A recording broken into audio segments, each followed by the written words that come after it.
Hello everyone, I'm Chris with ETC, and I want to show you some of the new features EOS 2.7 has to offer.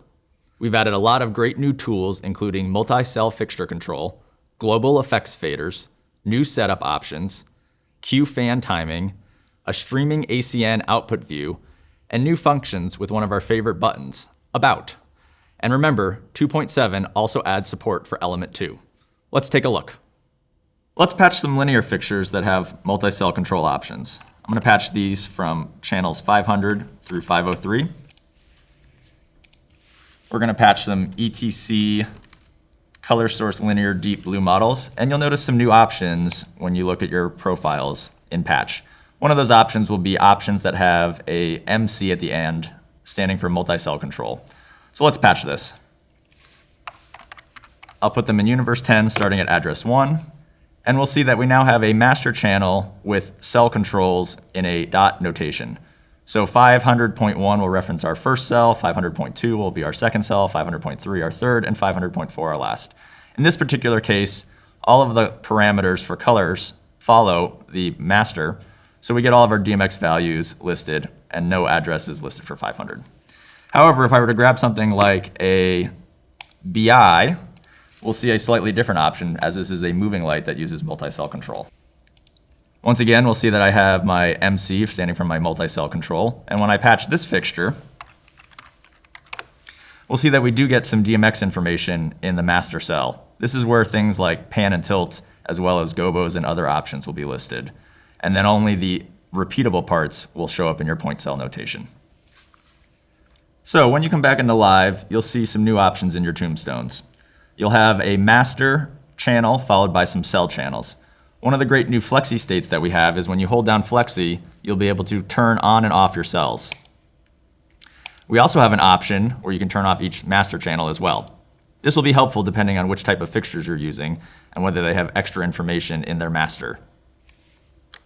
There's also a great shortcut that you can use as well. You can hold down the point button as well as Flexi to get into this cells off state. One of the other nice options that we've added in our live summary display is that if you right-click on your tab, you have the ability to wrap or unwrap your multi-cell line control. This might be useful depending on how you'd like to view your screen. By default, this is enabled. One of the other things that you'll notice is that there's a new way to view your point cells when you hit Format and you go into Live Table Options. You'll see very clearly that we have a channel 500 master as well as its 0.4 options in its cells. And this is also important to note as you start to deal with intensities of each individual cell. You'll see that if I turn on channel 500 at full, I will be applying this to my master channel. In order to select your point cells, you can say 500 point, and this will bring up the word cells on your command line. And now if I were to say at 25, this would put a 25% intensity on each of those cells. It's worth noting that now that we are dealing with two different intensity levels per fixture, that it will be a proportion of each. So if my cells are each at 25% and my master is at full, each cell is outputting at 25%. However, if I change my master to 50, now I'm only getting 25% of 50, or 12.5% out to each individual cell. Another great shortcut is that if you just need access to the master channel, you can do 500 shift point, and that will automatically subtract all of your cells so you can just work with your master channel. This is really important when you're dealing with moving lights or a light that has a master channel control for, let's say, its RGB values in addition to each of its cells. Let's select some channels and see how powerful multi-cell control can be, especially when we apply it to effects and color palettes. So realize that if I select channels 500 through 503, I'm just grabbing all of the cells, but they're divided into just 4 different fixtures. And this is slightly different than if I grabbed 500 through 503 point, which is going to apply it to all cells. So now I'm talking about 4 fixtures that each have 4 cells. So I'm talking about 16 different individual items. And we'll see that if I were to apply a color palette while using multi-cell control, that when I apply color palettes 1 through 4, I'll get an alternating pattern as we would expect of my 4 color palettes. However, if I had just selected 500 through 503 and I did color palettes 1 through 4, I'd get a much different result. So by using multi-cell control, we can really use this to our advantage when applying it to effects, chases, different presets, or intensity looks. So let's take a look at our BI. It's important to note that even if I'm working in a point cell like 505.1, I can change its color. But even though I'm in this individual cell, I still have access to my pan and tilt information of my master. And this is a really nice, fast way to work because the console is always going to figure out which piece of information that you're working with and apply it to the master if it's not located in any of the point cells. And with the new multi-cell control, one of the things that we've changed in Magic Sheets is your ability to change your increment. We can now do a 0.1 increment so that you can actually select your fixtures and make a quick layout of 501.1, 0.2, 0.3, 0.4 to update all of your Magic Sheets quick and easy. With multi-cell control, offset just got a lot more powerful as well. I can select channels 500 through 503 point, once again accessing all of my cells. And when I go into offset and do something like mirror in, you'll see that we have some new ways of seeing how our channels are displayed. And now I can apply something like color palettes 1 through 4 to this and get a much more interesting look. And you can store all of this information into a group and do in-ordered options with cell control as well. There's some changes in setup that everybody should be aware of. We now have 3 options. We've got system settings, user settings, and device settings. This varies from previous software versions where we just had show and desk settings. So let's look a little bit about what is in each of these options now. So in system settings, you're going to find a lot of your global functions. But one of the great things that we did is, for instance, under show control, we divided up all of our show control options for an easier screen display layout. So if I just want to check out what my MIDI options are, I can just see MIDI instead of seeing everything all at once. Another great option that we've added is that we pulled in a lot of control from the shell. So if I go down to my output setting, I can easily see what my dedicated input and output ports are on the back of my console. I can also change them here as well. It's worthy to note that if you do change it, you will need to restart EOS. One of the other additions in system settings is that you can add users much easier now. So if I come into my users page, I can simply hit add user and type number 2 and get a new user number. It's important to note that user and device settings are now stored in the show file. So if I want to recall a user setting, I can very easily come into recall user settings and tap number 2 from any desk that might be set up in my multi-console system. Under my user tab, we have many of our standard options that you're used to, such as manual timings, our display options, and our record defaults. And it's important to note that in device, these are things that are going to live with each console.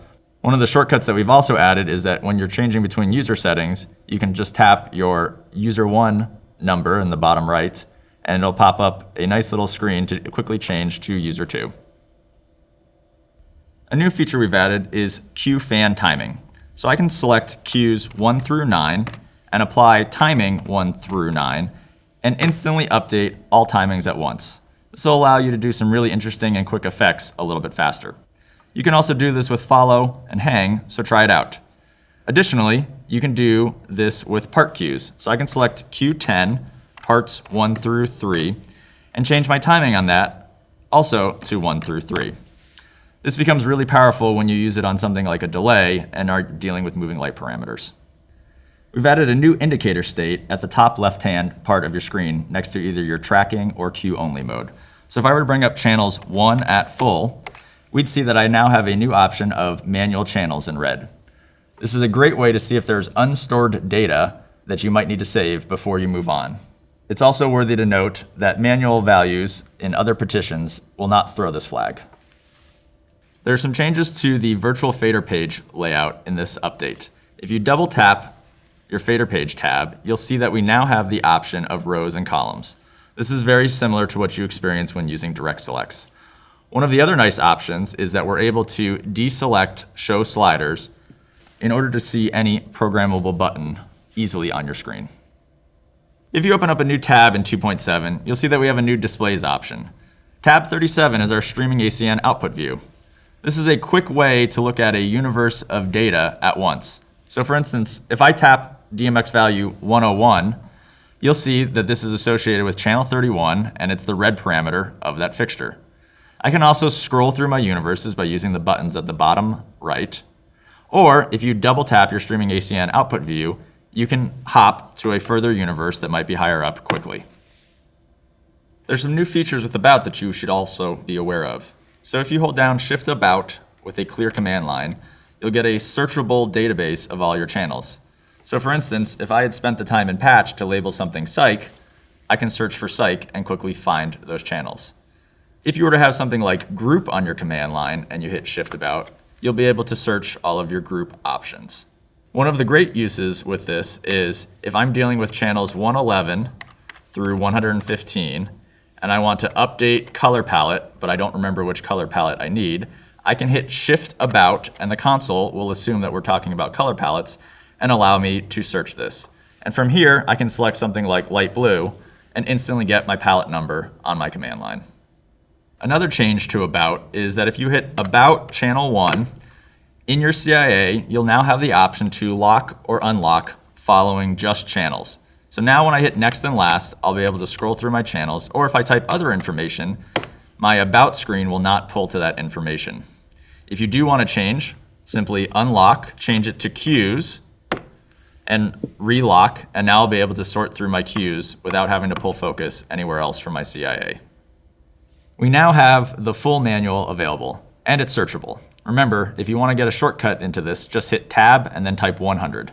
If you hit the hamburger icon in the top left, you'll find that you have an options of checking out the index or all of the content. All of this is also searchable, so I can come up into search and search for patch and get instant links to more information. Please note that the manual is not available for XP machines or Mac, but the full PDF version will be downloadable on our website. Check it out. We've added a new feature to our fader config tool. If you open up tab 36, which is fader config, and come to a new page, you'll have some new options that you can map to your faders. This new option is our global effect fader, and this is a great option for live busking or for working with effects quickly during tech. And in our global effects fader, we're able to set our rate or size as well as establish its minimum and maximum levels. Additionally, we're able to use the global effect fader to filter to specific areas.